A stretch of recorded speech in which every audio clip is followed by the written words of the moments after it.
Mario Kart 8 Deluxe features a whopping 48 tracks, the most the series has ever seen. In an effort to rank every single one of them, and also because I've been itching to see a Mario Kart 9 lately, I booted up the game and got started. But I didn't want to just play all these tracks alone in my room for 4 hours, so I grabbed up some friends and turned it into a tournament with a cash prize for the winner. If you'd like to see the highlights and all the wacky Mario Kart shenanigans, you're actually literal scum. Zach, you straight up are not allowed to play in the tournament anymore. No, that was literally, who throws a red shell backwards? You weren't even near the Leave a comment letting me know, and even make sure to subscribe while you're at it. For now, we're going to be ranking every possible map we can, starting with the iconic Mario Kart Stadium. Every Mario Kart game begins with the Mushroom Cup, and the first track inside there is always made to be a perfect playground to get a feel for the controls and the gimmicks of the game. Mario Circuit, Luigi Circuit, and etc. Mario Kart Stadium is no different. It's very basic, but does a great job of showing off what Mario Kart 8 is all about with zero gravity, flying, and just general Mario-ness. For that reason, I think it earns a solid B. Waterpark is a gorgeous map, an easy to follow course with several loops, twists, turns as it takes you through the entirety of an amusement park, even getting to drive underwater. The map has lots of fun details laid throughout that if you take the time to stroll through, it's awesome. Unfortunately though, there is no chance I care enough in the middle of a race to take in this scenery, and the actual racetrack itself is pretty bland. C tier. Sweet Sweet Canyon. This tells a very similar story. There's loads of different desserts and treats that make up the entire track, but while it's pretty to look at, it doesn't pop nearly enough. Most of the map is coated in this yellowish pinkish hue. Sure, there's lots of color and bits throughout, but for a map dedicated to sweets, I would have expected a much more Willy Wonka-esque look. It does have a split path option, which I always enjoy as it makes the course feel a bit more unique in how you play. Maybe if they had called up Willy, this would be a different story, but until then, I will be placing Sweet Sweet Canyon in C tier. Thwomp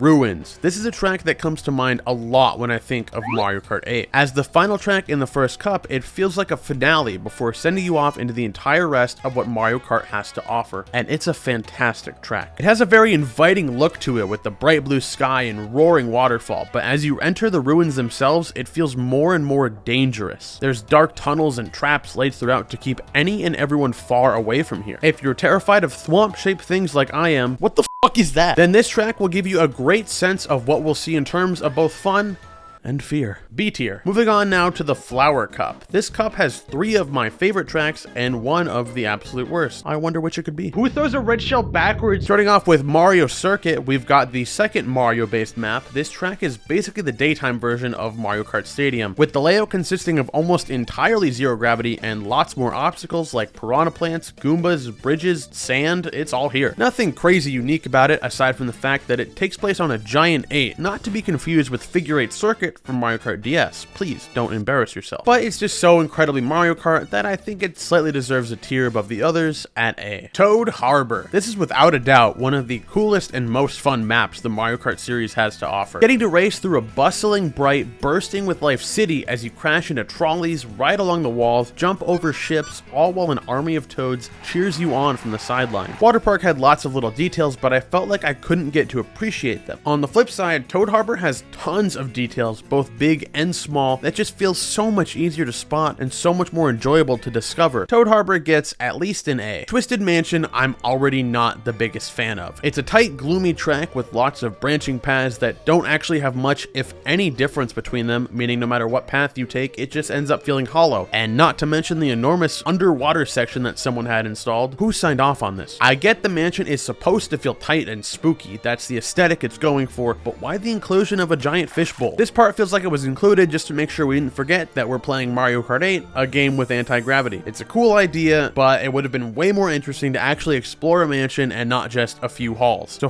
this map. Shy Guy Falls, another iconic map so soon into the list. This track takes you on an entire adventure, riding up dangerous cliff sides, accelerating up entire waterfalls, and gliding over foggy chasms. Shy Guy Falls is grand in scope, but is actually relatively small and contained. Going through the track, it feels like you're traveling around one whole Grand Canyon, but if you pay close attention, you can actually see the falls you ride up and down just seconds after exiting the start line. This is a touch that I I love. You get to feel like you're on an enormous map without all the boring fillery bits. The sandy yellow and grassy green might not be the most exciting of colors, but I still find the track gorgeous to look at and fun to race around. A tier. Now entering the Star Cup, and what better way to start it off than with Sunshine Airport. This entire map is based off of Super Mario Sunshine, which, as hot as this take might be, is one of my favorite Mario games. You'll be racing through this track just like any old trip through the airport, starting out in the terminal, heading out onto the runway, avoiding the shipping crates of course. You can go under the plane entirely or through it if you're feeling adventurous, before you get to take off into flight for yourself as airplanes soar above you. A quick road in the sky here just to remind you why yes, this game does have anti-gravity. How did you know? And it's back into the terminal we go. I can't think of a stronger way to do this track because on top of all the airport frolicking you'll be doing here, there's tons of small details and secrets like Piantas waiting for check-in, various flight numbers and times being displayed, and even a few pilot toads waving hello.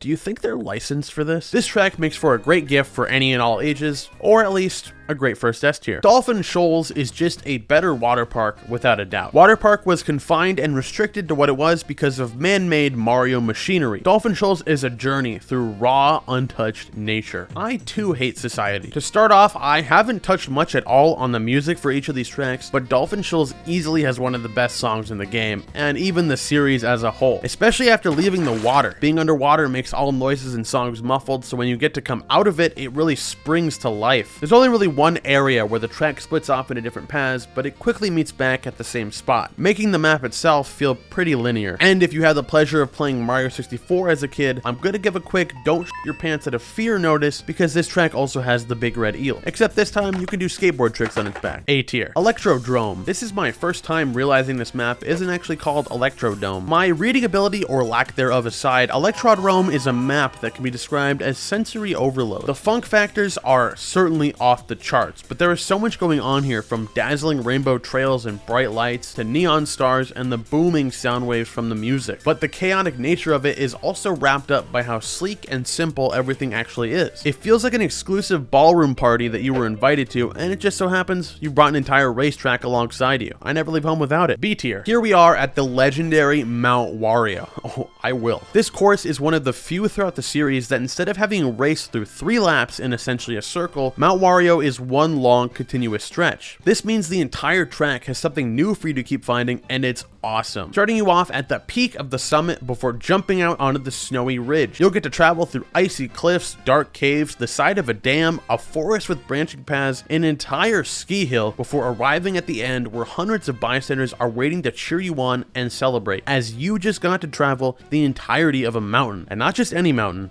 Mount Wario. Oh, I will. S tier. Now on to the Special Cup. This is typically the final cup you get to play in most Mario games, meaning the tracks are most often challenging, intense, iconic races like Rainbow Road. But before we can get there, we'll be starting at Cloudtop Cruise, a Mario Kart battle in the skies. This map is honestly pretty weird. The race is set atop the clouds, which is really cool, but it's short-lived as we land onto the tiniest airship of all time, get shot out of a cannon onto another road where only this time the clouds have turned dark and gray to signal a storm, dodge the thunder and lightning to soar back out onto the racetrack and cross the finish line. I feel like I've seen it all, and I've seen nothing at the same time. Clouds, racetracks, airship, giant bean sprout, vine railings. There is nothing very coherent about this map, but it's really pretty. B tier. Bone Dry Dunes. I don't know what it is about Mario Kart, but I feel like just about every time they do a desert map, it just fucking blows. I don't even know why, because looking at this track, there's a gorgeous sunset, cool dinosaur fossils, undead enemies, sand, but I don't know, I really don't. Visually, it looks awesome and reminds me of something like Arbiter's Grounds from Twilight Princess, a dangerous desert with lots of hidden secrets, but it ain't very fun to play. D tier. Bowser's Castle. Regardless of how good the map actually is, it's concepts like these that make me love Mario Kart. Just about every Mario game ends with some form of Bowser's Castle, whether he's in a fortress or a ship or some soup. This is a staple in the Mario series, and seeing it converted to a lava-filled, intense racetrack is so cool. However, I do prefer other forms of Bowser's Castle from different Mario Kart games, like the Double Dash version. I do like how this track is legitimately challenging, at least as far as Mario Kart goes. Just about every corner and crevice is filled with lasers, fire, or something giant trying to kill you. But I think there are better versions of this out there. C tier. Rainbow Road. Now this is a big big one. Anyone that knows even remotely anything about Mario Kart almost assuredly knows about Rainbow Road. I'd argue it's one of the most well-known things in gaming history as a whole. Every Mario Kart game has had a Rainbow Road in it, and it's always one of, if not the most brutal and most fun maps to play on. Mario Kart 8's Rainbow Road, it's alright. I think the space colony thing being attached to the road itself is really cool, but there's just usually a more fun gimmick or better layout to mess around with on these. Also, am I the only one that thinks this rainbow is not nearly as rainbow as the other rainbow roads? B tier. Now we're gonna move on to the Shell Cup. You might be asking, why did you go from here to here and not here to here? Well, these 4 cups were originally DLC cups, so we thought it best to play those after. Plus, I wanted to play Moo Moo Meadows as soon as possible. Aside from the absolute jam sesh my ears are having to this song and the Smiling Cow, this track has exactly what you're looking for out of life. Because sometimes you don't want a castle that shoots deadly fireballs at you or forces you underwater or, God forbid. Sometimes all you need is simple, and Moo Moo Meadows has got it simple. This track is barely a circle, with very few obstacles in the way, and the majority of obstacles are just patches of grass. This is a great place to enjoy a nice drive, check out the scenery, or avoid paying your taxes. A tier. Mario Circuit, not to be confused with Mario Circuit, is originally a map on the Game Boy Advance, and while I thought it was great on there, it really gets the chance to come to life here on the big screen. As I mentioned with other Mario-based maps, a lot of these are very similar to one another, as they're most often the default get used to the game kind of maps. And that all applies here. I wouldn't say Mario Circuit is quite as good as Mario Circuit, but I do think the Mario Circuits are both better than Mario Kart Stadium, so B tier. Cheep, bitch. Now this map never stuck out to me as being particularly special back on the DS. I think I'm realizing I might just have a problem with sand. You get to drive through the docks, ride along the beach, and even choose between driving on the sandy path or drowning yourself. I think I'll take my chances with the water. Ending it with just a hint of jungle thrown in there, and that's Cheep Beach. I find myself saying this a lot about any map that happens to have a sky or some sort of shrubbery, but damn, this track really is gorgeous. It's a fun one to play, but if you're not a fan of sand and are not a water enjoyer, this is not for you. C tier. Now we're at Toad's Turnpike, which was one of my favorites to play originally on the Nintendo 64. I don't know if it's because I like racing alongside these streetcars or because of the high intensity feeling of danger I get seconds away from running into one, but I've always thought maps that take place on some kind of city road were just tons of fun to play. C tier. Onto the Banana Cup, which holds even more retro maps in store, beginning with Dry Desert. Hey, wait, nobody told me there was gonna be fucking sand here, okay? I don't know if it's because of my nostalgia towards the original Double Dash version or the brain rot is finally taking over, but I don't hate this one.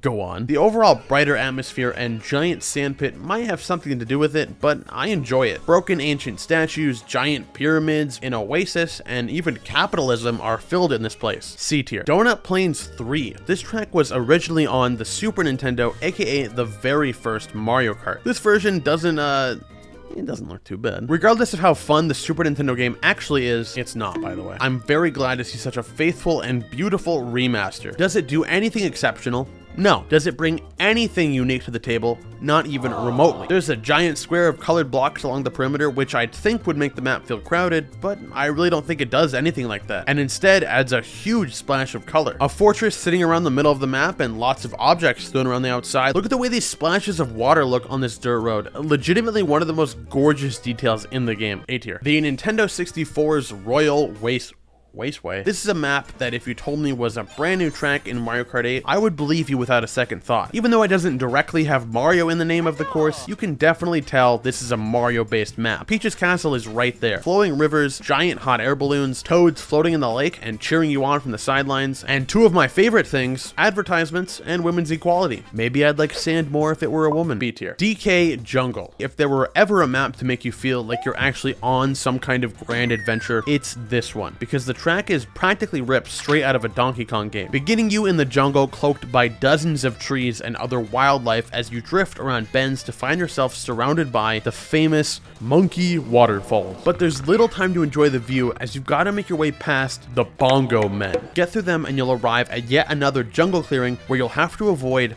frogs. Make your way across and you'll arrive at the Golden Temple, where inside lies a big banana. This map is fantastic, super fun to drive around on, and incredible to look at. A tier. Would have been S with a few more frogs. Another cup down as we get to enter the Leaf Cup, starting with Wario Stadium. We'll see if it could compete with the only other Wario-based track we've seen so far, Mount Wario. Oh, I will. Wario Stadium is another retro track taken from the DS, not to be confused with Wario Stadium on the Nintendo 64, which apparently Wario claims to have built all by himself. I must say this track definitely screams Wario. When you aren't spending time drooling over these massive Wario statues or being blinded by gold and purple, you're drifting through buckets of dirt, sand, mud, shit, junk, and whatever else they managed to find. B tier. Sherbet Land is just as cool now as it was way back on Double Dash. There aren't too many standout snow and ice maps in the Mario Kart series, but Sherbet Land has a lot going for it. Not long after starting the race, you drift into an opening where you can see fireworks popping in the sky and giant ice castles. You also have the chance to maneuver around this crack in the ice or jump in to catch some hypothermia, where either way you'll arrive at this glistening ice cave. This little pillar in the middle here I always thought was a really neat touch, because as a kid I assumed after bashing into it enough or throwing shells at it, it might break and collapse the tunnel. Unfortunately, Mario Kart isn't comfortable with burying its racers 6 feet under, so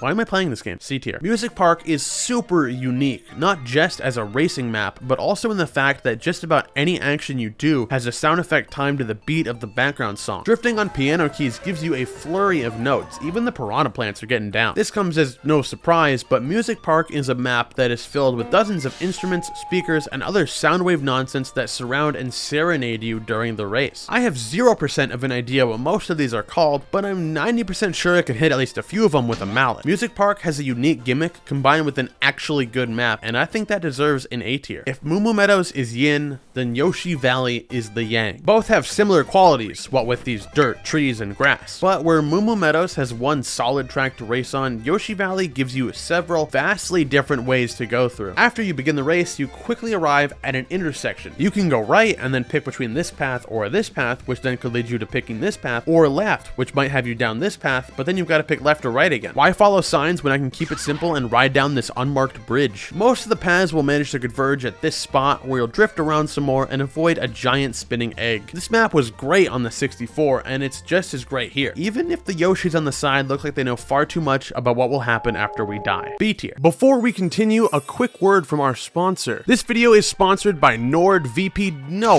way, is that a Patreon? For as low as $5 a month, you can gain exclusive access to the Shyntos Patreon. You'll get early videos, premium behind-the-scenes looks, editing commentaries, special Discord perks, a fraction of my being, and a coupon for a free chicken sandwich redeemable at your nearest Burger King that expires very soon, so better hurry, and so much more. Come on down to patreon.com/Shyntos today. Moving over from the Leaf, it's time for the highly anticipated Lightning Cup, obviously starting with Tick-Tock Clock. There is not much out there like this map. You can say whatever you want about the actual fun level of the track, but just look at how much is going on here. There are seemingly hundreds of working parts around the map. Based on the Super Mario 64 level of the same name, this map is short, sweet, and packed to the brim with gears, machinery, and time-related references. The finish line is an alarm clock. It is yet another track that makes you just want to slow down and check out all the little secrets and details it has to offer. But you can't because you're on the clock. A tier. Time for Piranha Plant Slide. This track is like one big amusement park full of danger. Piranha Plant Slide immediately starts you out with a pipe entrance that leads you deep into the sewers. There's the slide, and there's the Piranha Plant. That'll do it, boys. Traverse these dangerous tunnels by avoiding the enemies lurking nearby, being careful not to fall off the edges, and go down the slide to find an entirely underwater area. Continue on past the Piranha Plant, emerge from the water and out of this mini castle, and we're back to the starting line area. This map doesn't make any sense. I don't know how we went from dangerous sewer tunnels to some underwater launch site, just right back out through the fortress. This fake bush is a really nice touch though. B tier. Grumble Volcano is strikingly similar to a desert track. At the start of the map, it's time to drive straight through the middle of an active volcano. I have always wanted to try this. You'll be racing through tons of collapsing caves, branching paths, all the while being surrounded by falling rocks and an absurd amount of lava. As the laps go by, pieces of the map will begin to wither away and fall off entirely, making sections a lot tighter and more difficult to pass through. This island won't last long, and the sea of lava means we can't leave, so I guess we'll just have to keep racing until we reach the final lap of life. At the very least, now I know exactly what to do if I'm stuck in the middle of an active volcano with a go-kart, so I'll give the same ranking to this map as my chances of survival. A C tier. Rainbow Road from the Nintendo 64 version. This is potentially the most iconic of the Rainbow Roads out there. Not only is the track itself a barrage of colors, but there's a gorgeous view of an entire city right below, and not to mention a night sky filled with stars, fireworks, and a magical flying train with toads aboard. This is the way you do a Rainbow Road. This map is unique in that it's one giant track with no repeats as opposed to 3 regular laps, but it also means a lot of the obstacles and things thrown at you are just a bunch of curves and turns, occasionally without rails. But still, this is how you do a finale, and as the final track in Mario Kart 64, it did a great job at making me feel like I really accomplished something. A tier. Now we finally reached the DLC stages of the game, entering the Egg Cup, and what better way to start it with than with the Yoshi Circuit. When I said that Moo Moo Meadows and Yoshi Valley were yin and yang, I changed my mind. I was lying. It's actually Yoshi Valley and Yoshi Circuit. Look at the Yoshi Valley map, now look at the Yoshi Circuit map. They also both have Yoshi in the title. Case closed. Yoshi Circuit's gimmick is that the entire map is shaped like one giant Yoshi, from his tail and his toes to his spikes and his nose. This map kind of blows. But I'd say the most interesting thing is how much it feels just like a regular old Mario Kart track, whether you know that gimmick or not. This serves both in favor and as a hindrance. It's really cool once you figure out it's a giant Yoshi, but then like I said, it's just any regular old Mario Kart track. And racing on a giant Yoshi island as you pass through Yoshi Tunnel is not as fun as you might think. C tier. Excitebike Arena. This track's specialty is that it's constantly changing the layout of its obstacles. One time this mud splatter might be at the start, and next time it's all the way over here. Not only does it make for a new challenge every time, but it also allows the player to not get bored or lose interest nearly as quickly. Unfortunately for Excitebike, the most randomizing it does is tweak the placements of things like ramps, jumps, mud, and whatever else. And on top of that, the map is one giant oval, so it's very unlikely you'll be losing your way. Take a ride at the mud splatter?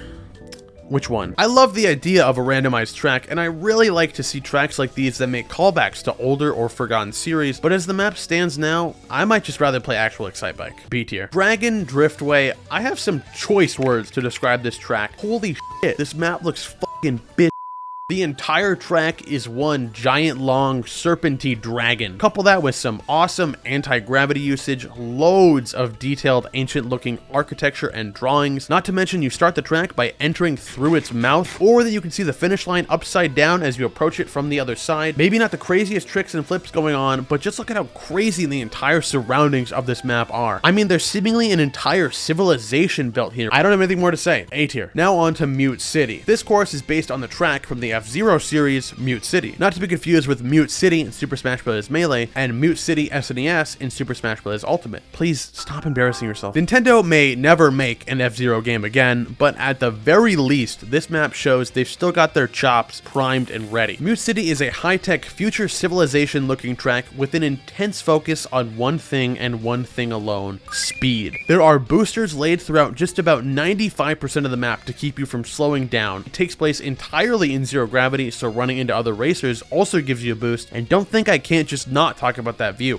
Pause. I don't even know what the hell I'm looking at here, but it looks awesome. Why is there an untouched desert next to this metropolis paradise civilization? I don't know, but I'm going fast and I look damn cool while doing it, so who cares? A tier. All done with the A Cup, now we can just wipe away the mess a little bit and begin the Leaf Cup, starting with the only track to fit my reading level, Baby Park. This map originally was featured in Mario Kart Double Dash. The only difference now is that the whole map is tilted slightly and made fully zero gravity. Baby Park begins with a turn and then has another turn, and now you've completed a lap. It's like if Excitebike Arena was made stubbier and shorter and all the obstacles were removed. Most people would take that and think this map is clearly worse, right? Those people are not welcome here. Baby Park is 7 laps. Yes, count them, 7 laps of pure chaotic fun. There's no random challenges in the way. There's no secret shortcut. This is Mario Kart in its purest, rawest form. A tier. Cheeseland. They lifted me up with one of the best maps to only bring me right back down with Cheeseland. I have so many problems with Cheeseland. Don't even get me fucking started on the sand. First of all, how much of this, if any, is actually cheese. There are certainly things that resemble cheese, but I don't need to clean my glasses to realize that's just a cheese-shaped rock. The course map doesn't look anything like cheese either. What the hell is that thing? Let's assume for a moment this is all edible cheese, okay? Why am I not able to exit my vehicle and eat the cheese, huh? No. They're hiding something. Something big. F tier. Wild Woods. Oh my god, I love this one. Wild Woods is yet another that feels like you're on a big adventure. Quickly after leaving the starting line, we already get a fantastic view of what's in store with enormous trees, vines, and all sorts of planty goodness that surround the racetrack. Then we enter some kind of Shy Guy forest village with homes spanning all along the ridges, and it's easy to see they're hard at work. A quick trip down the tree trunk water slide as we exit into a gorgeous Toad village. These guys seem like they're kind of slacking off. Wild Woods has it all here, from candles, trees, nature, everything a Midwest mom needs to complete the aesthetic of a nice October night. A tier. The Animal Crossing map is a particular case in Mario Kart 8. There are 4 versions of the stage for all 4 individual seasons. I could have played all 4 different versions, but the only real differences are a few ramps being moved around in spring and summer, and the winter time is slippery. Also, I'm very lazy. The Animal Crossing map is quite obviously based on Animal Crossing, but not that one, specifically Animal Crossing New Leaf. Much like the Donkey Kong track, this track looks like it was taken straight out of the game. Fruits on trees, villagers and their own houses, balloon items, even Nook's cranny. The course itself is really fun to play, but as I mentioned, the main gimmick is the visual look on each of the seasons. I don't hate the fall one, but I wish I would have gotten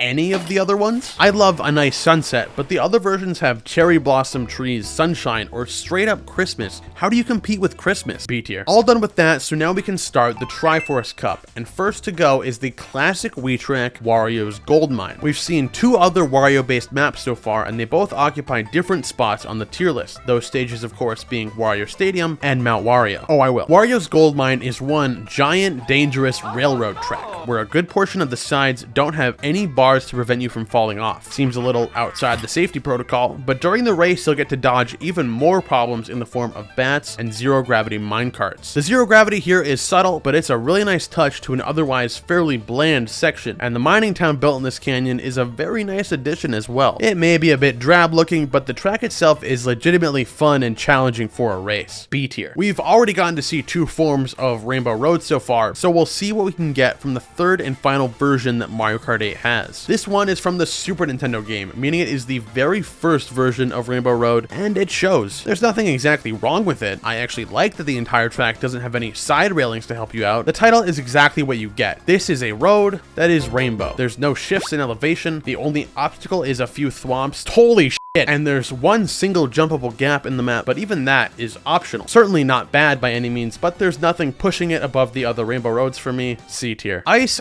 Outpost. I don't want to be the one to say it. Kind of get murder vibes from these 2 toads. The biggest takeaway from Ice Outpost is that it's actually called Slippery Twister in Japanese, so frankly I'm upset our version isn't the same. The racetrack is betwixt several hulking ice mountains and glaciers, but even though we're deep in this snowy landscape, we actually won't be driving on snow much at all. Instead, the course consists of 2 paths, a yellow one and a green one. Sometimes they form together, but a majority of the time they'll be split apart at differing elevations. They don't ever actually separate though, so there's never a time where taking the yellow path means you'll end up somewhere completely unseen before. I would have liked to see a bit more change in these 2 paths instead of just slightly different heights and turns, but it does deliver on the illusion of giving you 2 different choices to pick from, and it's kind of fun to swap back and forth between them. B tier. Hyrule Circuit is one of my biggest disappointments. I'm a huge Zelda fan, and I love all the small but awesome tweaks they made around the map, like how coins are changed to rupees, enemies are reskinned to look like Zelda enemies, the medallions on the wall, the Master Sword, it all looks so good. But there's not much going on during the race that makes it feel like Zelda. Remove the Master Sword and the Triforce plastered everywhere, and this is just a regular old castle map equipped with a Toad village. It's not a bad map by any means. There's no desert, so it's safe from that, but it would have been vastly more unique if they had designed a replica of a specific Hyrule castle or even built a racetrack that took place in one of the game's dungeons. C tier. Finally, we've arrived at the last cup in store,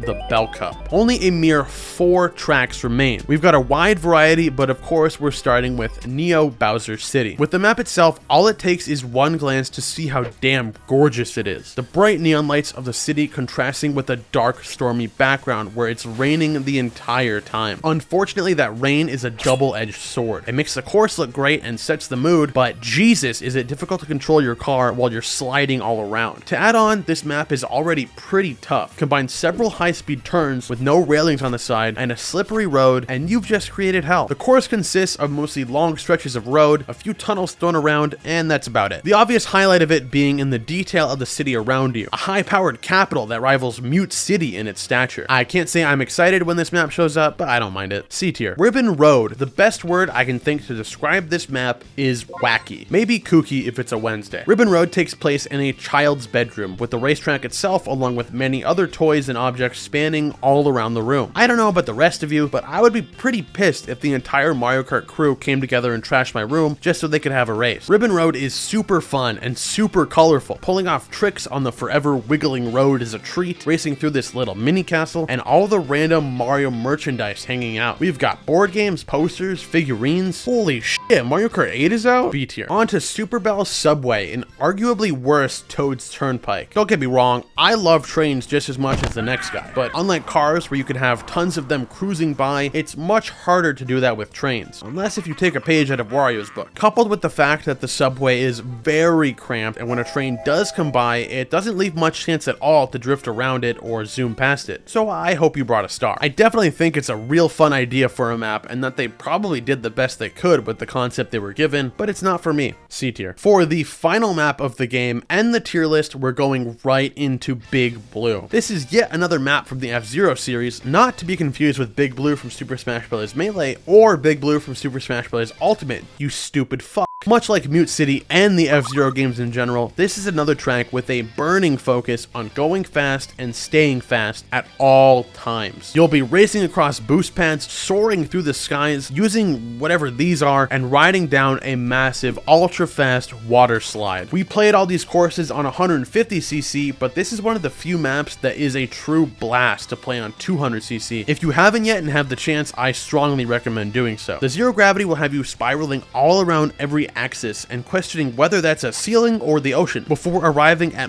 one final stretch relying on your raw speed and momentum to take you all the way through to the end. We've looked at a lot of maps today, far too many honestly. Some dog shit, some horse shit, but we've also raced through some many exceptionally good standout tracks, and I'm very proud to end on such a strong note with Big Blue as our third and final S tier. Here is my final Mario Kart 8 Deluxe all tracks tier list. Send this to everyone you know, subscribe if you enjoyed, comment if I should do something like this again. Bye bye.